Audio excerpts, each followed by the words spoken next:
President Joe Biden is vowing to stay in the race and brushing aside mounting calls to bow out, including a new one from the New York Times editorial board this morning. On Friday, the president spoke at the Stonewall National Monument here in New York City. He told the crowd he would not be running for a second term if he didn't believe in his heart and soul, he could do the job. Trump rallied his supporters in Virginia and again questioned Biden's mental competence. Mr. Biden's lively campaign stops yesterday were starkly different from his halting debate, whereas the New York Times editorial board says, in their words, he struggled to hold Trump accountable for his lies, his failures, and his chilling plans. Torian Small leads us off at the White House. Torian, good morning.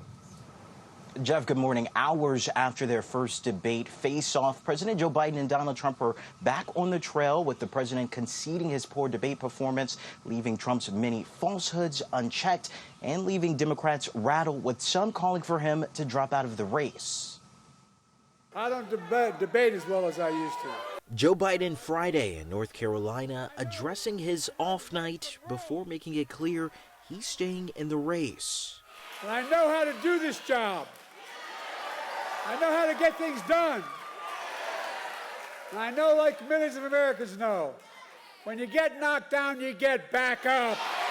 I'm going to continue to move until we get the total ban on the total initiative relative to what we're going to do with more Border Patrol and more asylum officers. President Trump?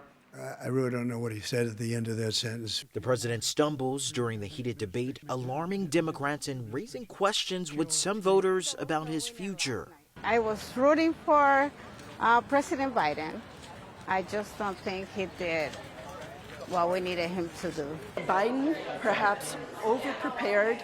His voice may be lost a little bit because of preparing and preparing and preparing. As his surrogates run defense. Joe Biden is not a show horse.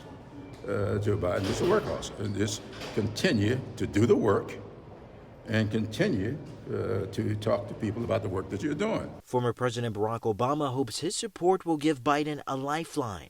In a social media post, he wrote, "This election is still a choice between someone who has fought for ordinary folks his entire life and someone who only cares about himself." Adding insult to injury, Trump in Virginia taking a victory lap, railing on Biden's shaky debate performance. Last night was a defeat not only for Biden, but for the entire radical left Democrat Party.